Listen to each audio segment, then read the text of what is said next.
আমাদের সবগুলো বইয়ের সকল ক্লাস ধারাবাহিকভাবে করার জন্য আমাদের চ্যানেলে ক্লিক করুন। এবার দেখুন চ্যানেলের উপরে আছে হোম, এরপর আছে ভিডিওস, এরপর আছে প্লেলিস্ট। আপনি প্লেলিস্টে ক্লিক করুন। এই প্লেলিস্টে ক্লিক করার সাথে সাথে প্রতিটি বইয়ের প্রত্যেকটি লেসন ধারাবাহিকভাবে একটি লিস্টেই পাবেন, অর্থাৎ খুঁজে খুঁজে ক্লাস করার কোনো প্রয়োজন নেই। এই লিস্টে ক্লিক করবেন, ঠিক নির্দিষ্ট বইয়ের সমস্ত লেসন ধারাবাহিকভাবে পাবেন। সুতরাং আপনি যে কোনো বই পড়ার জন্য এই প্লেলিস্ট ফলো করুন।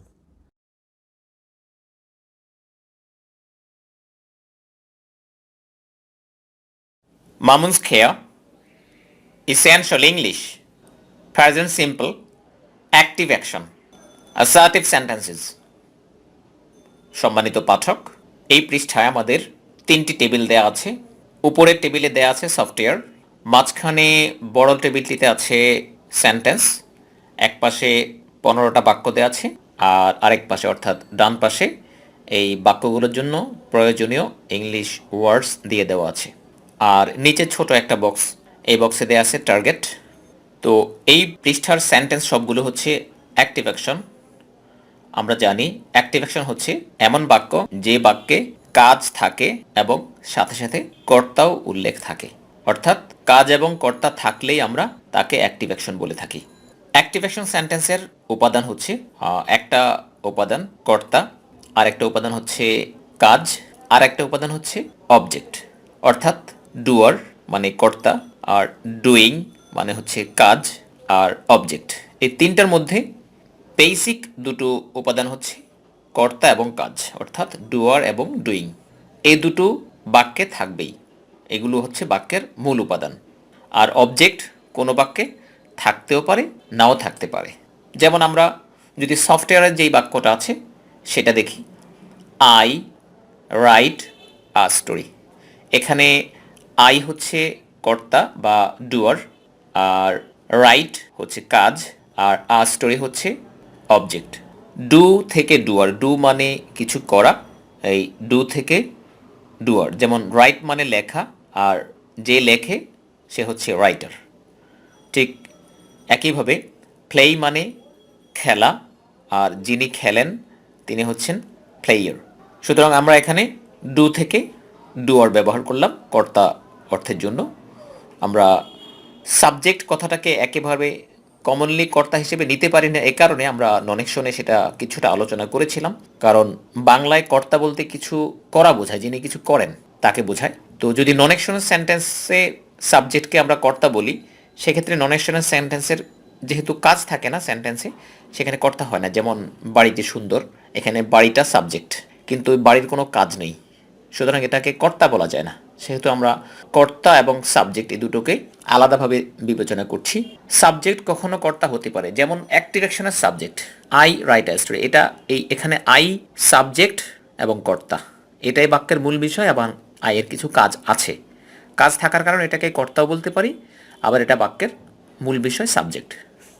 যাই হোক, আমাদের প্রথম আমরা যেটা নিয়ে আলোচনা করছিলাম আই রাইট আ স্টোরি, এখানে 3টা উপাদান। প্রথম উপাদানটা হচ্ছে সাবজেক্ট আই, আর দ্বিতীয় উপাদান হচ্ছে রাইট কাজটা অর্থাৎ ভার্ব, এটাকে আমরা ডুইং বলি, ডুইং। আর শেষ উপাদান বা থার্ড উপাদান হচ্ছে আ স্টোরি, এটা হচ্ছে অবজেক্ট। বাংলা যদি আমি বলি আমি একটি গল্প লিখি, এখানে আমরা সম্পর্কটাকে এভাবে বিবেচনা করব অবজেক্টকে চেনার জন্য। আই রাইট আ স্টোরি, আমি লিখি একটি গল্প, মানে আমি গল্পটাকে লিখি, গল্পটাকে লিখি। আবার আমি আমার বাবাকে সাহায্য করি যদি বলি, তাহলে বাবাকে সাহায্য করি, বাবা অবজেক্ট, গল্পটাকে লিখি, গল্প অবজেক্ট। আমি দেশটাকে ভালোবাসি, দেশটা অবজেক্ট। বইটাকে পড়ি, বইটা অবজেক্ট। কিন্তু যখন বলব আমি স্কুলে পড়ি, তখন আমি স্কুলটাকে পড়ি না, সুতরাং এই স্কুলটা অবজেক্ট না। যখন বলি আমি বাজারে যাই, তখন আমি বাজারটাকে যাই না, এই বাজারটা অবজেক্ট না। তো আসুন এবার আমরা বইয়ে দেয়া যেসব সেন্টেন্সগুলো আছে সেখান থেকে শুরু করি। তো প্রথম সেন্টেন্স আমাদের 1 নম্বরে, আমরা নিয়মিত ক্লাসে আসি। এই বাক্যের কাজ হচ্ছে আসা, আর কর্তা আমরা। অবজেক্ট না, এই বাক্যে অবজেক্ট নেই, কারণ ক্লাসটাকে আসি না, আবার নিয়মটাকেও আসি না। সুতরাং এখানে এই বাক্যে অবজেক্ট নেই। তাহলে মূল দুটো উপাদান আমরা পাচ্ছি, আমরা আর একটা হচ্ছে আসি। তাহলে আমাদের সফটওয়্যার উপরে দেখুন, লক্ষ্য করুন, আই রাইট আ স্টোরি। আয়ের স্থলে বসবে আমরা অর্থাৎ ইংলিশে উই, আর রাইটের স্থলে বসবে আশা অর্থাৎ ইংরেজিতে খাম। এরপর বাড়তি অংশ ক্লাসে এবং নিয়মিত। তো ক্লাসে to the class, to the class, নিয়মিত রেগুলারলি। তাহলে 1 নম্বর বাক্যের ট্রান্সলেশন হচ্ছে we come to the class regularly. পাঠক আমার সাথে পড়ুন, we come to the class regularly. 2 নম্বর বাক্য, আসিয়া প্রতিদিন বাসে করে তার ভার্সিটি যায়। দেখুন এই বাক্যের কাজ, হ্যাঁ এই বাক্যের কাজ হচ্ছে যাওয়া। দেখুন ভার্সিটি যাওয়া কিন্তু কাজ না, কাজ হচ্ছে যাওয়া, শুধু যাওয়া। ভার্সিটিরা কাজের অন্তর্ভুক্ত হবে না, ভার্সিটি আলাদা শব্দ আর যাওয়া আলাদা শব্দ, সুতরাং যাওয়া হচ্ছে কাজ। আর আসিয়া যায়, তার মানে আসিয়া হচ্ছে বাক্যের ডুয়ার। এবার আয়ের স্থলে বসাচ্ছি আসিয়া, আর রাইটের স্থলে বসাতে হবে যাওয়া। যাওয়া ইংলিশ হচ্ছে গো, আর এখানে আসিয়া যেহেতু third person singular, third person singular সম্পর্কে আমরা আগেও বলেছি, আবার বলছি, আমি এবং তুমি ছাড়া একজন হলেই থার্ড পারসন সিঙ্গুলার, অর্থাৎ ইংলিশে আই অথবা ইউ এই দুটো ছাড়া যত একজন আছে, অর্থাৎ একটি দেশ, একটি বাড়ি, একটি বিষয়, একটি কলম, খাতা, গাড়ি, কম্পিউটার, মোবাইল, সব থার্ড পারসন সিঙ্গুলার। একটা হলেই থার্ড পারসন সিঙ্গুলার বা একজন হলেই থার্ড পারসন সিঙ্গুলার, শুধুমাত্র এই আমি এবং তুমি অর্থাৎ আই এবং ইউ এর অন্তর্ভুক্ত নয়। যাই হোক, আসিয়া এখানে থার্ড পারসন সিঙ্গুলার, আমরা আয়ের স্থলে আসিয়া বসাচ্ছি, সুতরাং এই রাইটের স্থলে গো বসালে গো এর সাথে ইএস লাগবে। থার্ড পারসন সিঙ্গুলার আমরা পড়ছি এখন প্রেজেন্ট সিম্পল টেন্স, সুতরাং present simple tense third person singular number হলে ভার্বের শেষে এস অথবা ইএস বসবে, এখানে ইএস বসবে। তো কোথায় এস বসবে আর কোথায় ইএস বসবে এই নিয়মটা আমরা পাবো, অর্থাৎ আপনারা পাবেন আমাদের বুক 4 রাইটিং বইতে শুরুতেই একটা চ্যাপ্টার আছে স্পেলিং প্রবলেম, অর্থাৎ আমি কোথায় এস দেব, কোথায় ইএস দেবো, আর অন্যান্য প্রবলেম, সব রাইটিংয়ের প্রবলেম এক জায়গায় দিয়ে দেওয়া আছে, স্পেলিংয়ের প্রবলেম। ইনশাল্লাহ সেই চ্যাপ্টারটা পড়লে আপনারা এই সম্পর্কে ধারণা পেয়ে যাবেন। যাই হোক, বাক্যে অবজেক্ট নেই, আমরা পাচ্ছি সাবজেক্ট এবং ভার্ব। আসিয়া গোজ, এরপর বাড়তি অংশ টু ইউনিভার্সিটি, অথবা যেহেতু তার ইউনিভার্সিটি লেখা আছে to her university. Asiya goes to her university বাসে করে, বাই বাস, আর প্রতিদিন এটা শেষে বসাচ্ছি everyday. Asiya goes to her university, হা মানে হার, আমরা এখানে ব্রিটিশ অ্যাকসেন্টে রটা উচ্চারণ করছি না। Asiya goes to her university by bus everyday. Asiya goes to her university by bus everyday. 3 নম্বর সেন্টেন্স, তামান্না তার মাকে তার কাজে সাহায্য করে, অর্থাৎ তামান্না সাহায্য করে। তামান্না এখানে ডুয়ার, আর ডুইং হচ্ছে সাহায্য করা, আর সাহায্য করে কাকে, তার মাকে, তার মা হচ্ছে অবজেক্ট। এবার দেখুন মাকে সাহায্য করে, যেমন আমি বলেছিলাম এভাবে যদি মেলানো যায়, বইটাকে পড়ি, গল্পটাকে লিখি, দেশটাকে ভালোবাসি, এভাবে মাকে সাহায্য করি বা সাহায্য করে, সুতরাং মা এখানে অবজেক্ট। তাহলে মা বসবে আস্টর স্থলে। আস্টরে আমাদের সফটওয়্যার, অর্থাৎ বইয়ের এই পেজের টপে যেই সফটওয়্যার দেওয়া আছে, সফটওয়্যারের দুটো লাইন, একটা হচ্ছে আই রাইট আ স্টোরি আর একটা হচ্ছে I don't write a story. Negative sentence অর্থাৎ না বোধক বাক্য হলে I don't write a story ব্যবহার করব, আর যদি অ্যাফার্মেটিভ অর্থাৎ হ্যাঁ বোধক বাক্য হয় তাহলে আমরা ব্যবহার করব আই রাইট আ স্টোরি। এখানে না নেই, অর্থাৎ এটা অ্যাফার্মেটিভ সেন্টেন্স, আমরা আই রাইট আ স্টোরি স্থলে বসাচ্ছি। আইয়ের স্থলে তামান্না, রাইটের স্থলে হেল্পস, কারণ তামান্না এখানে থার্ড পারসন সিঙ্গুলার, এই কারণে ভার্বের শেষে এস বাই এস বসবে। তো তামান্না হেল্পস, এবার তার মাকে, হার মাদার, এই হার মাদার বসবে আস্টর স্থলে। তাহলে আমাদের 3টা মৌলিক উপাদান ঠিকমতো বসিয়ে ফেললাম, তামান্না হেল্পস হার মাদার, এবার বাড়তি অংশ তার কাজে, অ্যাট হার ওয়ার্ক, হার বলতে এখানে তার মায়ের কাজে, at her work. Tamanna helps her mother at her work, her বলতে পরের হারটা হচ্ছে তার মা। তামান্না, আবার বলছি, Tamanna helps her mother at her work. 4 নম্বর বাক্য, শাহজাহান দৈনিক 2 বার কোরআন তিলাওয়াত করে। শাহজাহান হচ্ছে এই বাক্যের ডুয়ার, আর ডুইং হচ্ছে তেলাওয়াত করা, আর তিলাওয়াত করে কুরআনকে বা কুরআনটাকে। সুতরাং কুরআন হচ্ছে অবজেক্ট। তাহলে আমরা তিনটা মৌলিক উপাদান পেয়ে গেলাম। আয়ের স্থলে শাহজাহান, রাইটের স্থলে রিসাইটস হবে, কারণ এখানে শাহজাহানও third person singular, S by S বসবে, এখানে শুধু এস বসবে, একটা আগে থেকেই একটা থাকে। তো যাই হোক, শাহজাহান রিসাইটস দ্য হোলি কোরআন দুইবার, 2 টাইমস, দৈনিক, ইন আ ডে অথবা আ ডে ব্যবহার করা যায় এখানে। পুরো সেন্টেন্স হচ্ছে Shahjahan রিসাইটস the holy Quran 2 Times daily. Shahjahan রিসাইটস the holy Quran 2 Times daily. 5 নম্বর বাক্য, সূর্য প্রতিদিন পূর্ব দিক থেকে উদিত হয় এবং পশ্চিম দিকে অস্ত যায়।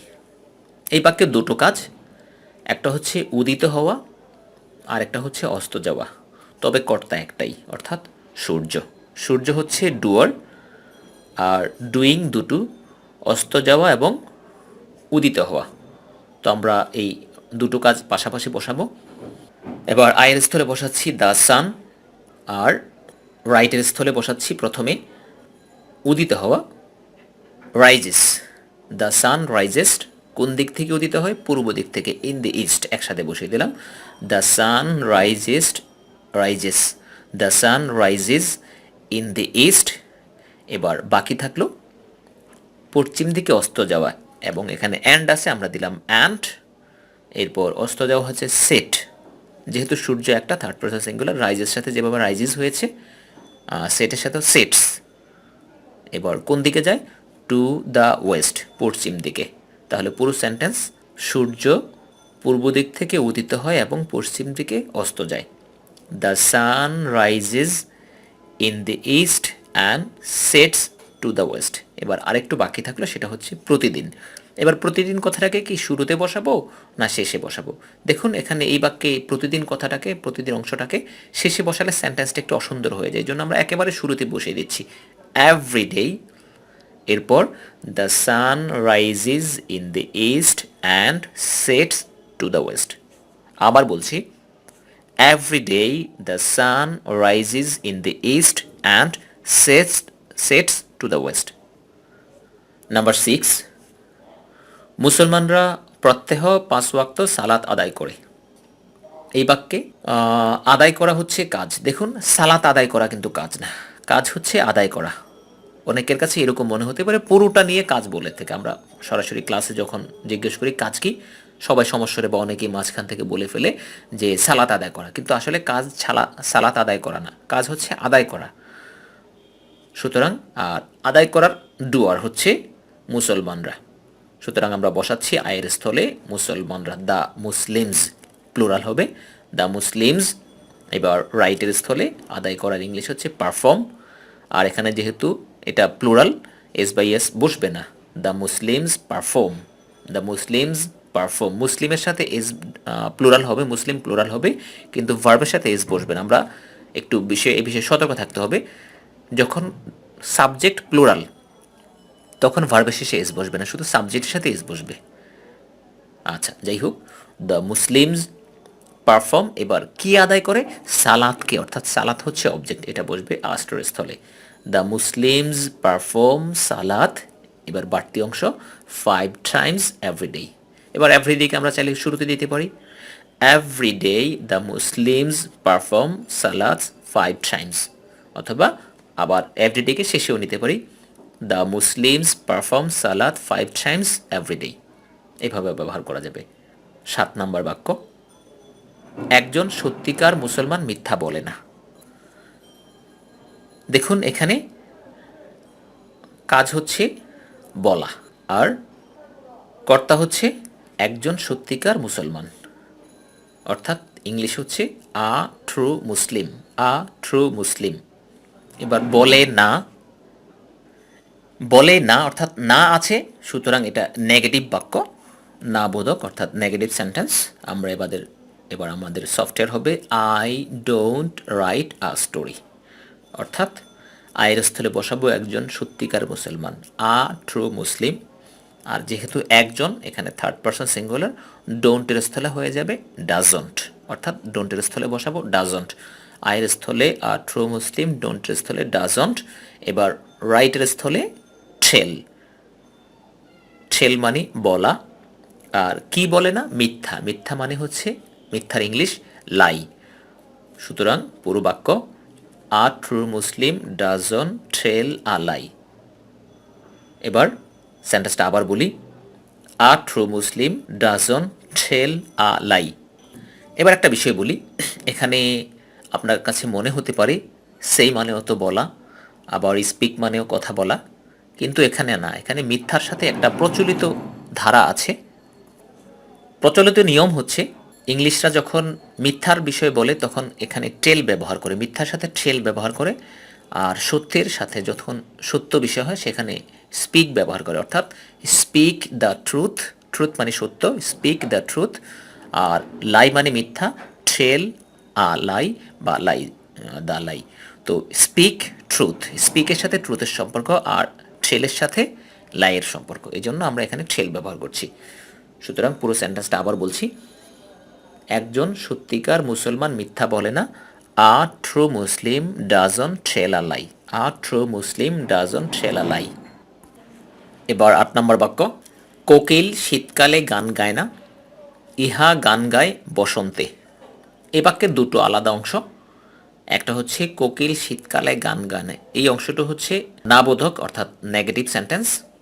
আর ইহা গান গায় বসন্তে, এই অংশটুকু হচ্ছে অ্যাফার্মেটিভ সেন্টেন্স অর্থাৎ হাবোধক বাক্য।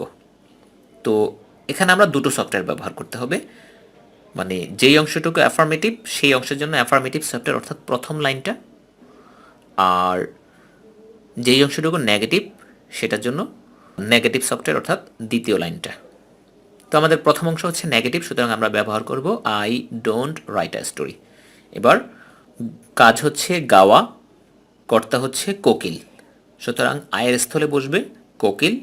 যেহেতু থার্ড পারসন সিঙ্গুলার, আমরা এখানে পুরো কোকিল জাতি বোঝাচ্ছে, মানে একক জাতি বোঝাচ্ছে, এই কারণে এখানে থার্ড পারসন সিঙ্গুলার কনসিডার করা হবে, বিবেচনা করা হবে। সুতরাং ডোন্ট হয়ে যাবে ডাজন, ডোন্টের স্থলে ডাজন। দ্য কুকু ডাজন্ট, এবার রাইটের স্থলে হচ্ছে গান গাওয়া, ইংলিশ হচ্ছে Singh. The cuckoo doesn't Singh, কখন? ইন উইন্টার, শীতকালে। তাহলে প্রথম অংশ হচ্ছে the cuckoo doesn't sing in winter. এরপর হচ্ছে ইহা গান গায় বসন্তে। তাহলে ইহা এখানে কর্তা হচ্ছে ইহা, আর গান গাওয়া হচ্ছে কাজ। সুতরাং অ্যাফার্মেটিভ সফটওয়্যারে ফেললে আয়ের স্থলে ইট, রাইটের স্থলে গান গাওয়া অর্থাৎ সিংস। এখানে যেহেতু আমরা নেগেটিভ নাই, ভার্বের শেষে এস বাই এস হবে, সিংস।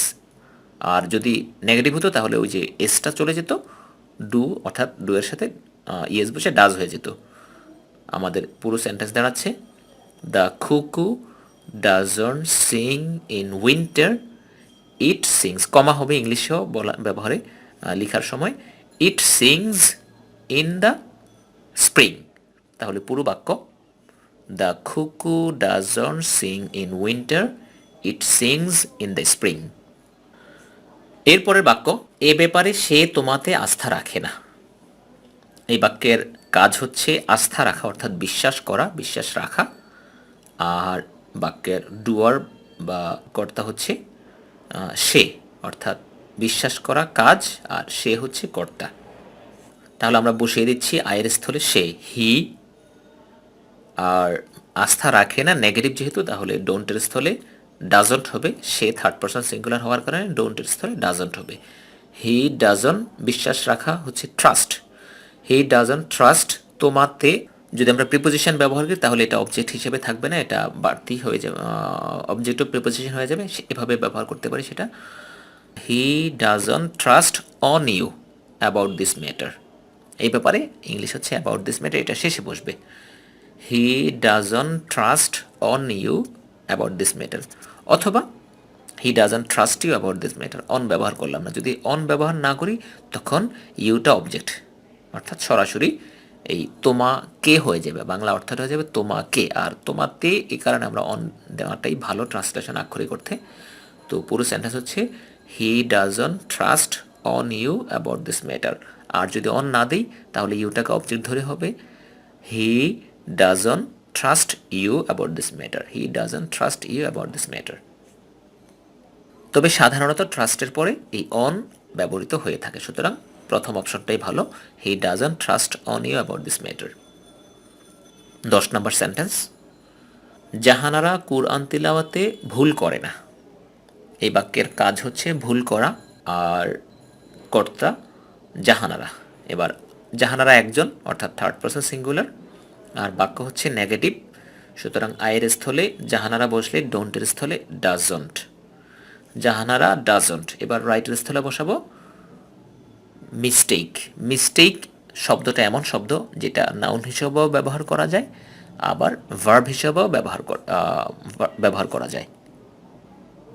ভার্ব হিসেবে ব্যবহার করলে মিস্টেক, মিস্টুক, মিস্টেকেন। মিস্টেক, মিস্টুক, মিস্টেকেন এভাবে রূপান্তর হয়। আর নাউন হিসেবে ব্যবহার করলে তো আ মিস্টেক অথবা মিস্টেকস, প্লুরাল হলে মিস্টেকস আর সিঙ্গুলার হলে আ মিস্টেক। যাই হোক, আমাদের এবার সেন্টেন্স ট্রান্সলেশন করি পুরোটা। Jahanara doesn't mistake at reciting the holy Quran. কোরআন তিলাওয়াতে, অর্থাৎ অ্যাট রিসাইটিং মানে at the time of reciting the holy Quran, at reciting the holy Quran. তবে মিস্টেক শব্দটাকে যদি আমরা নাউন ধরে করি, তখন আমরা এই রাইটের স্থলে বসাতে হবে আলাদা একটা ভার্ব, অর্থাৎ এখানে বসবে মেক। তখন সেন্টেন্সটা এরকম হবে, Jahanara doesn't make a mistake. তখন আ মিস্টেক হয়ে যাবে অবজেক্ট, অর্থাৎ এটা আস্টের স্থলে বসবে। লক্ষ্য করুন, আয়ের স্থলে জাহানারা, ডোন্টের স্থলে ডাজন্ট, রাইটের স্থলে মেক, আস্টের স্থলে আ মিস্টেক। এবার বাড়তি অংশ অর্থাৎ এক্সটেনশন বলা হয় এটাকে, এক্সটেনশন। এই এক্সটেনশন হবে অ্যাট রিসাইটিং দ্য হোলি কোরআন। তাহলে পুরো সেন্টেন্স দাঁড়াচ্ছে, Jahanara doesn't make a mistake at reciting the holy Quran. 12 number sentence, কবিরা বাস্তবের উপর নির্ভর করে না, তারা নির্ভর করে কল্পনায়। এই বাক্য 8 নম্বর বাক্যটার মতো, দুটো অংশ। প্রথম অংশটা নেগেটিভ আর দ্বিতীয় অংশটা অ্যাফার্মেটিভ। প্রথম অংশের সফটওয়্যার হবে আই ডোন্ট রাইট, আর দ্বিতীয় অংশের সফটওয়্যার হবে আই রাইট আ স্টোরি। সুতরাং আমরা প্রথম অংশটা ট্রান্সলেশন করি, কবিরা অর্থাৎ অনেকজন, আয়ের স্থলে হবে দ্য পয়েটস, দ্য পয়েটস। এবার ডোন্টের স্থলে ডোন্টই হবে, কারণ এখানে এস বাই এস বসবে না।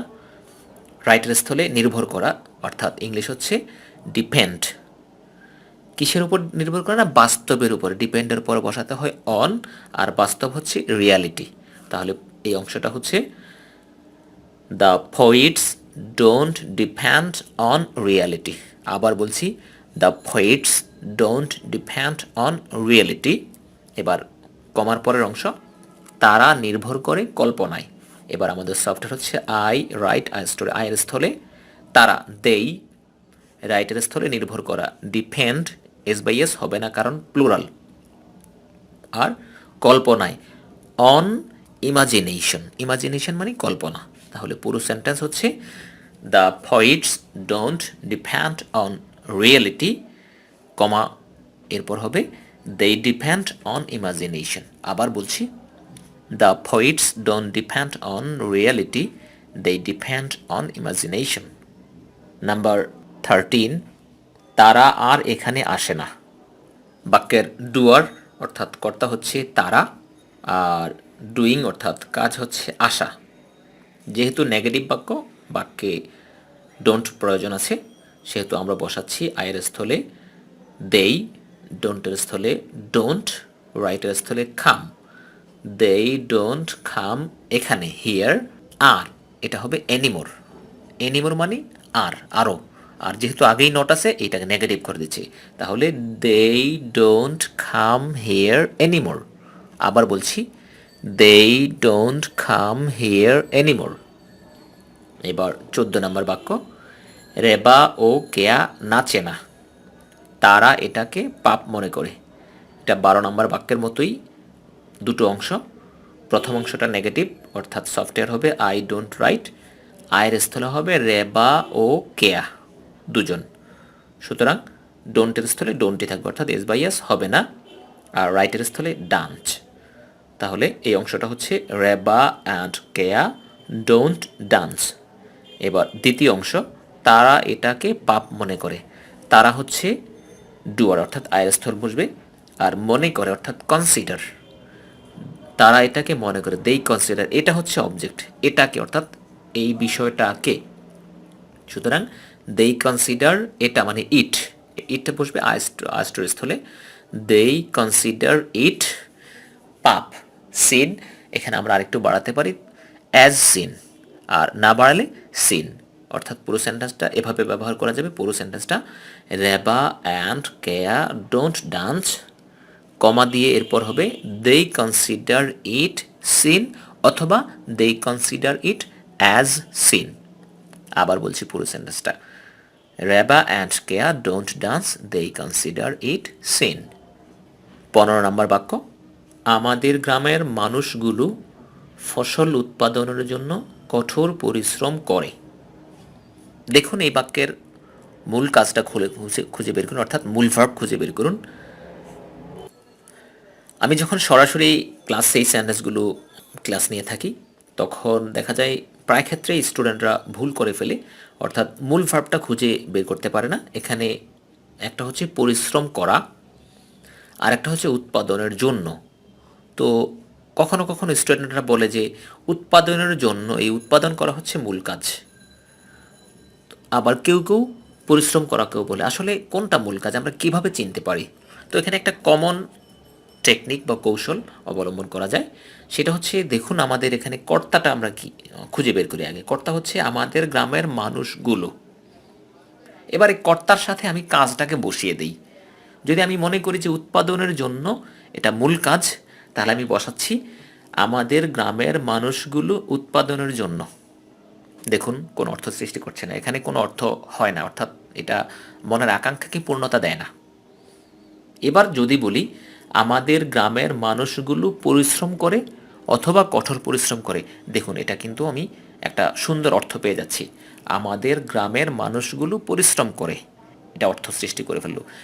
ঠিক এভাবে কর্তার সাথে যেই কাজটা বসালে পরিপূর্ণ অর্থাৎ সুন্দর একটা অর্থ সৃষ্টি করে সেটা বাক্যের মূল ভার্ব, আর যদি এরকম সুন্দর অর্থ সৃষ্টি না করে সেটা বাক্যের মূল ভার্ব না। বিষয়টা মনে রাখবেন। আবার বলছি, কর্তার সাথে কাজ বসালে যদি পূর্ণ একটা সুন্দর অর্থ সৃষ্টি করে তাহলে সেটা বাক্যের মূল ভার্ব, আর যদি সুন্দর অর্থ সৃষ্টি না করে সেটা বাক্যে মূল ভার্ব না। অর্থাৎ মূল ভার্ব হতে হলে তাকে অর্থ সৃষ্টি করতে হবে। সুতরাং আমাদের এখানে মূল ভার্ব হচ্ছে পরিশ্রম করা। তাহলে আমরা এবার বসাচ্ছি আয়ের স্থলে আমাদের গ্রামের মানুষগুলো, রাইটের স্থলে কঠোর পরিশ্রম করা, ওয়ার্ক হার্ড। কঠোর পরিশ্রম করা ইংলিশ হচ্ছে ওয়ার্ক হার্ড। আর বাকি থাকলো ফসল উৎপাদনের জন্য, এটা উদ্দেশ্য, উদ্দেশ্যটা হচ্ছে উৎপাদন করা, ফসল উৎপাদন। তাহলে উদ্দেশ্য বোঝাতে ভার্বের আগে টু বসাতে হয়। উৎপাদন করা হচ্ছে প্রডিউস, আর উৎপাদনের জন্য টু প্রডিউস, আর কি উৎপাদনের জন্য ফসল, ক্রপস। তাহলে the people of our village work hard to produce crops. এখন প্রডিউসের স্থলে আমরা ব্যবহার করতে পারি একটা সহজ শব্দ grow, to grow crops. Grow মানেও জন্মানো বা উৎপাদন করা। তাহলে পুরো সেন্টেন্স হচ্ছে the people of our village work hard to grow crops. আমার সাথে আবার বলুন, the people of our village work hard to grow crops. সম্মানিত পাঠক, আমি এই বাক্যগুলো খুব ধীরে ধীরে করলাম। আসলে যেহেতু এটা নতুন পদ্ধতির সাথে অভ্যস্ত হচ্ছি সেই কারণে স্লো করলাম। এই বাক্যগুলো আপনি এবার নিজে চেষ্টা করুন, নিজে লেখার চেষ্টা করুন। আপনি ট্রান্সলেশনগুলো লিখে ফেলবেন, এই পরবর্তীতে ট্রান্সলেশন থেকে মিলাবেন। আপনি এই সেন্টেন্সগুলো যদি ভালো করে পারেন, ইনশাআল্লাহ পারবেন, নিজে চেষ্টা করবেন। দুই একটা ভুল তো হতেই পারে, এই ভুলগুলোকে আপনি খুব একটা আমলে নেবেন না, আপনি সামনে আগাবেন। এই দুই একটা ক্লাস যেতে যেতে দেখবেন খুব সহজেই বুঝে যাবেন ইনশাআল্লাহ।